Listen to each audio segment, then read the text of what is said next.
ರಾಜ್ಯದಲ್ಲಿ ಮುಂದಿನ ಚುನಾವಣೆಯಲ್ಲಿ 150 ಸೀಟು ಗೆಲುವಿನ ಗುರಿ ವಿಚಾರವಾಗಿ ಉಡುಪಿಯಲ್ಲಿ ಸಚಿವ ಮುರುಗೇಶ್ ನಿರಾಣಿ ಪ್ರತಿಕ್ರಿಯೆ ನೀಡಿದ್ದಾರೆ. ರಾಜಕಾರಣದಲ್ಲಿ ಪ್ರತಿಪಕ್ಷಕ್ಕೂ ತಮ್ಮದೇ ಟಾರ್ಗೆಟ್ ಇರುತ್ತೆ ಮತ್ತು ಕೇಂದ್ರದ ಹಿರಿಯರು ತಮ್ಮ ಅನುಭವದ ಆಧಾರದಲ್ಲಿ ಗೈಡನ್ನ ಮಾಡ್ತಾರೆ. ಈ ಬಾರಿ ನಮಗೆ 150 ಸೀಟು ಗೆಲ್ಲುವ ಗುರಿಯನ್ನ ಕೊಟ್ಟಿದ್ದಾರೆ.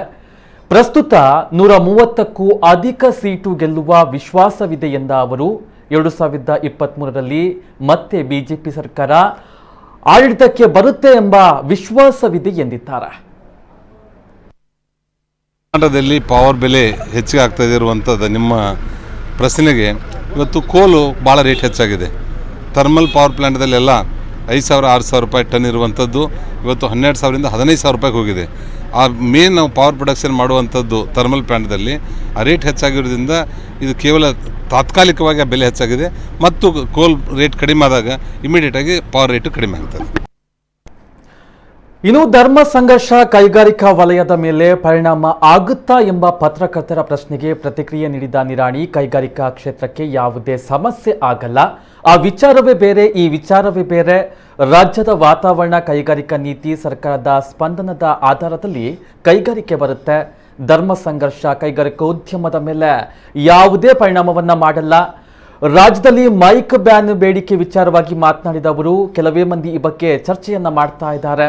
ನಮ್ಮಂತಹ ಉದ್ದಿಮೆದಾರರು ಆ ಕಡೆ ನೋಡೋಕೆ ಹೋಗಲ್ಲ. ನಮ್ಮದೇ ಒಂದು ಬೇರೆ ಲೋಕ.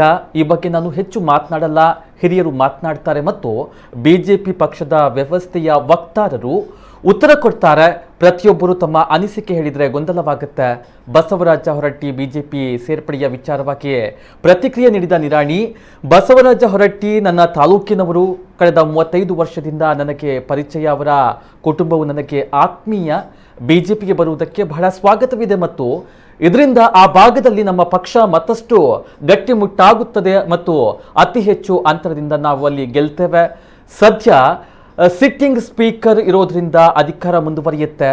ಮುಂದಿನ ರಾಜಕೀಯ ಭವಿಷ್ಯ ಕೇಂದ್ರ ಮತ್ತು ರಾಜ್ಯ ನಾಯಕರು ನಿರ್ಧಾರವನ್ನ ಮಾಡ್ತಾರೆ ಎಂದಿದ್ದಾರೆ. ಮೈಕ್ ಬ್ಯಾನ್ ಆಗಬೇಕನ್ನೋ ಬೇಡಿಕೆ ಬರ್ತಾ ಇದೆ. ಇವತ್ತು ಡೆವಲಪ್ಮೆಂಟ್ ಬಗ್ಗೆ ಏನು ಹೇಳ್ತೀವಿ? ಇಲ್ಲ, ಅದರಿಂದ ಏನಾಗಿದೆ, ಅದು ಕೆಲವೊಬ್ಬರು ಮಾತ್ರ ಆ ವಿಷಯದ ಬಗ್ಗೆ ಗಮನ ಹರಿಸಿ ಚರ್ಚೆ ಮಾಡ್ತಾ ಇದ್ದಾರೆ.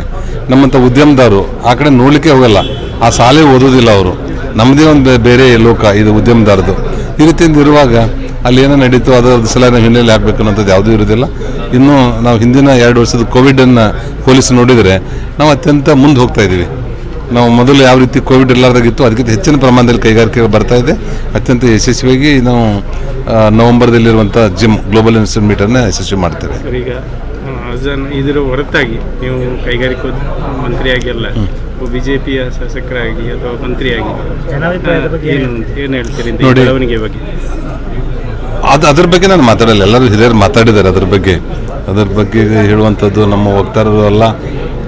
ನಮ್ಮದೇ ಆಗಿರುವಂಥ ಒಂದು BJPಯ ಪಕ್ಷದ ವ್ಯವಸ್ಥೆಯಲ್ಲಿ ವಕ್ತಾರ ಇರ್ತಾರೆ, ಅವರೇ ಅದಕ್ಕೆ ಉತ್ತರ ಕೊಡ್ತಾ ಇದ್ದಾರೆ. ಪ್ರತಿಯೊಬ್ಬರೂ ತಮ್ಮ ಅನಿಸಿಕೆಗಳನ್ನು ಹೇಳಿ ಅದೇ ಗೊಂದಲದಲ್ಲಿ ಬರ್ತಾ ಇದೆ. ಅದು ಸಲ ನಮ್ಮ ಇಲಾಖೆಗೆ ಸಂಬಂಧಪಟ್ಟಿರುವಂಥದ್ದು ಏನೇ ಪ್ರಶ್ನೆ ಕೇಳಿದ್ರೆ ನಾನು ಉತ್ತರ ಹೇಳ್ತೇನೆ. Thank you sir. ಇಲ್ಲಿ ಶುಗರ್ ಫ್ಯಾಕ್ಟರಿ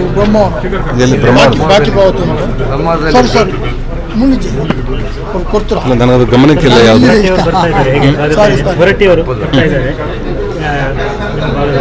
ಬಸವರಾಜ್ ಹೊರಟ್ಟಿ ಅವರು ನಮ್ಮ ತಾಲೂಕದವರು. ನಮಗೆ ಅವರು ಕಳೆದ 35 ವರ್ಷದಿಂದ ನಮಗೆ ಪರಿಚಯ, ಅವ್ರ ಕುಟುಂಬನೇ ಪರಿಚಯ.